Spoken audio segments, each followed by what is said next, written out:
एक और बड़ी खबर देहरादून से है, जहां पर उत्तराखंड में राष्ट्रीय खेलों को लेकर तैयारियां लगभग पूरी कर ली गई हैं, अंतिम चरण में है। उत्तराखंड राष्ट्रीय खेलों की तैयारियां, खिलाड़ियों के स्वागत के लिए सौंदर्यीकरण का कार्य शुरू किया गया है। 26 जनवरी तक कार्य पूरा होने का लक्ष्य है। अर्धसैनिक बलों की 10 कंपनी केंद्र से आवंटित की गई हैं इन खेलों के लिए। तो ये बड़ी खबर जो है देहरादून से है, जहां पर उत्तराखंड में राष्ट्रीय खेलों का आयोजन किया जाना है, जिसको लेकर तैयारियां अंतिम चरण पर हैं। 26 जनवरी तक कार्य पूरा करने का लक्ष्य जो है निर्धारित किया गया है। साथ ही अर्धसैनिक बलों की 10 कंपनियों की तैनाती भी की जाएगी, जो कि केंद्र सरकार ने आवंटित की हैं।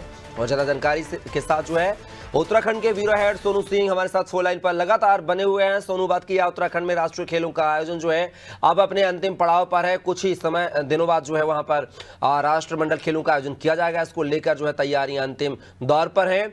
आखिर सौंदर्यीकरण को लेकर क्या कुछ प्रयास उत्तराखंड सरकार के द्वारा किए गए हैं, साथ ही अर्धसैनिक बलों की जो तैनाती की उसको लेकर भी क्या कुछ जानकारी है आपके पास?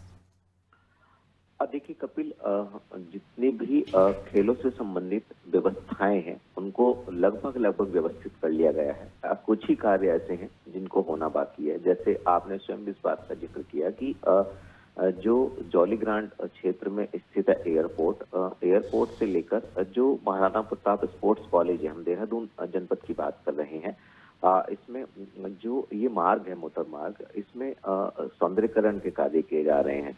खास तौर से एयरपोर्ट परिसर की अगर आप बात करेंगे तो जो राष्ट्रीय खेलों से संबंधित प्रतीक हैं उनको दीवारों पर उकेरा जा रहा है, और जो उत्तराखंड की संस्कृति से संबंधित जो प्रतीक हैं उनको सजाया जा रहा है। और जो रंग बिरंगे हम कह सकते हैं फूल, उनको भी परमानेंट तौर पर ऐसे पौधों को लगाया जा रहा है। यानी जो भी खिलाड़ी यहाँ आए उनके लिहाज से एक माहौल तैयार किया जा रहा है। हम इसको इस रूप में देख सकते हैं। जहां तक जो कुछ ऐसी खेल प्रतिस्पर्धाएं हैं जिसमें खिलाड़ियों के कई बार हम चोटिल होने जैसी सूचनाएं भी देखते हैं, तो ऐसे में उसके लिए अलग अलग क्षेत्रों में जहां जहां खेल प्रतिस्पर्धाएं आयोजित होंगी, वहां पर उनके पास में अस्थायी तौर पर 10-10 बेड के जो चिकित्सालय अस्पताल वो भी बनाए जाएंगे। और इसके साथ साथ जो सुरक्षा से संबंधित जो व्यवस्था है, हालांकि राज्य सरकार के तमाम पुलिस प्रशासन के जो अधिकारी हैं वो पहले से तैयारी में जुटे हुए हैं, क्योंकि पुलिस प्रशासन ने केंद्र से अनुरोध किया था, मांग की थी अर्धसैनिक बलों की 10 कंपनी की।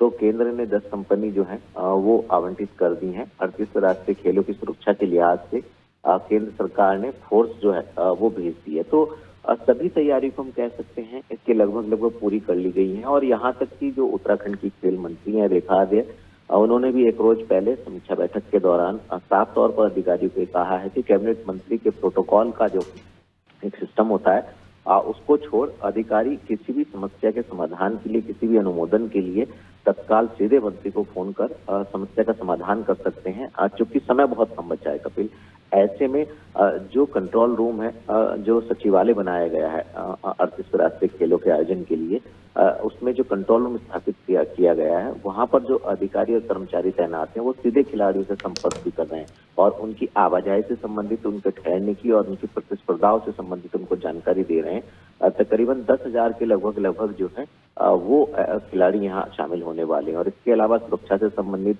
आयोजन से संबंधित जो तमाम कर्मचारी और अधिकारी होंगे वो अलग है। तो आप समझ सकते हैं कि जब प्रधानमंत्री राष्ट्रीय खेलों का आयोजन उद्घाटन करने के लिए यहाँ पहुंच रहे हैं, तो जो व्यवस्थाएं हैं सुरक्षा से संबंधित और जो खेलों से संबंधित जो ढांचागत व्यवस्थाएं हैं वो किस स्तर की जा रही हैं, आप अंदाजा लगा सकते हैं। चलिए सोनू, आप हमारे साथ बने रहिएगा, आगे भी आपसे जानकारी लेंगे। तो यह खबर जो है देहरादून से है, जहां पर राष्ट्रमंडल खेलों के लिए तैयारियां अपने अंतिम दौर पर हैं। सौंदर्यीकरण का कार्य जो है देहरादून में किया जा रहा है।